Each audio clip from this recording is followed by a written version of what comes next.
Traffic సంబంధించి అవగాహన సదస్సును ఏర్పాటు చేయడం జరిగింది. ముఖ్యంగా ఇక్కడ ఈ యొక్క పూల బళ్ళు కావచ్చు, పళ్ళ బళ్ళు కావచ్చు, లేదా రకరకాల వ్యాపారస్తులు ఇక్కడ అందరూ ఉన్నారు.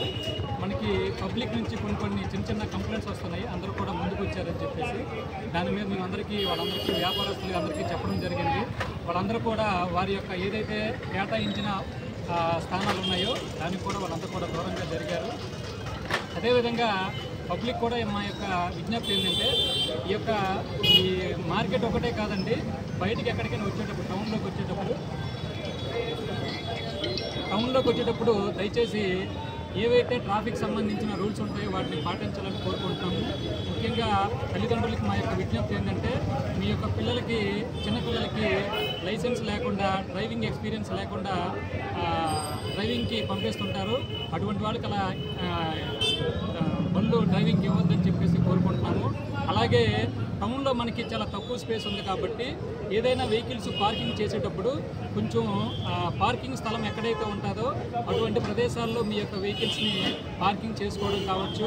అలాగే మనకి మల్లం సెంటర్లో కొంచెం మనకి ట్రాఫిక్ అనేది కొంచెం ఎక్కువ సమయము జామ్ అవ్వడానికి అవకాశం ఉంటుంది కాబట్టి అలా వచ్చేటప్పుడు కొంచెం ట్రాఫిక్ రూల్స్, వెహికల్ ఓవర్టేక్ చేయడం కానీ, సిగ్నల్ని క్రాస్ చేయడం కానీ, లేదనుకుంటే అలాంటి ఏమీ చేయకుండా ట్రాఫిక్ యొక్క రూల్స్ని పాటిస్తారని చెప్పేసి కోరుకుంటున్నాము. అదేవిధంగా ఆటో డ్రైవర్లకు కూడా మేము చెప్పేది ఏంటంటే మీరు ఇక్కడ నుంచి ప్రతి ఒక్కరు కూడా ఈ ఆటో డ్రైవింగ్ చేసేటప్పుడు ప్రాపర్ డాక్యుమెంట్ పెట్టుకోవాలి. అదేవిధంగా యూనిఫామ్ ధరించాలి.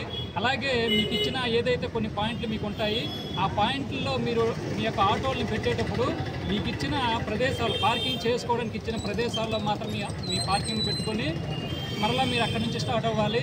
రోడ్డు మీద ఎలా పడితే అలా పోయినా కానీ, ట్రాఫిక్ వైలేషన్ చేసినా కానీ మీ మీద ఖచ్చితంగా చట్టపరమైన చర్యలు తీసుకోవాల్సి వస్తుంది. కాబట్టి ప్రజలకు కానీ లేకపోతే ఆటో డ్రైవర్లకు కానీ అందరికీ కూడా మా యొక్క విజ్ఞప్తి ఏంటంటే అందరూ కూడా ఈ యొక్క ట్రాఫిక్ రూల్స్ని కానీ పాటిస్తారని చెప్పేసి మనస్ఫూర్తిగా కోరుకుంటున్నాము. Thank you. చెప్పండి, చిన్నపిల్లలకు మీరు టూ వీలర్స్ కానీ లేకపోతే ఏదే వెహికల్స్ ఉంటాయో లైసెన్స్ లేకుండా పిల్లడు సరదా పడుతున్నా కదని చెప్పేసి పళ్ళు ఇస్తారు. వాళ్ళు చాలా ర్యాష్ డ్రైవింగ్ చేస్తారు చదువుకునే పిల్లలు. ఈరోజు రేపు మనకి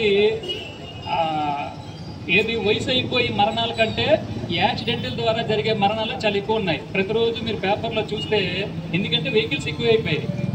దానికి తోడు అవగాహన లేకపోవడం కానీ, నిర్లక్ష్యం వల్ల కావచ్చు, మరణాలు అనేవి చాలా ఎక్కువ ఉన్నాయి. లేదనుకుంటే కాళ్ళు చేతులు విరిగిపోవడం వల్ల, లేకపోతే ఆర్థికంగా అంటే ఆ రెండు ఏం జరిగినా, ఒక మరణం జరిగిందంటే ఆ కుటుంబం వచ్చి ఒక 15-20 సంవత్సరాలు వెనక్కి వెళ్ళిపోయినట్టే. లేదా కాళ్ళు చేతులకి ఏదైనా జరిగిందంటే అది కూడా ఆర్థికంగా చితికిపోతారు. అవునా కాదండి? ఇవన్నీ కూడా మీ పిల్లలకు చెప్పండి. అదేవిధంగా ఇప్పుడు నేను చెప్పినట్టు ఇక్కడ కూడా జాగ్రత్తగా మేము ఏదైతే చెప్పామో దాన్ని ఖచ్చితంగా పాటించండి. ఎవరైనా కనుక పాటించకపోతే మాత్రం మళ్ళీ చెప్తున్నాం, ఇక్కడ మేము 1 టౌన్ కానీ 2 టౌన్ కానీ ఎక్కడి నుంచి మీ ట్రాఫిక్గా సీఏగా బాధ్యతలు స్వీకరించాము. మేమందరం కూడా వైలేషన్ చేసే వాళ్ళు ఎవరైనా కానీ మీరు ఇబ్బంది పడతారు. మళ్ళీ చెప్తున్నాం, మిమ్మల్ని ఇబ్బంది పెట్టడం అనేది మా యొక్క ఉద్దేశం.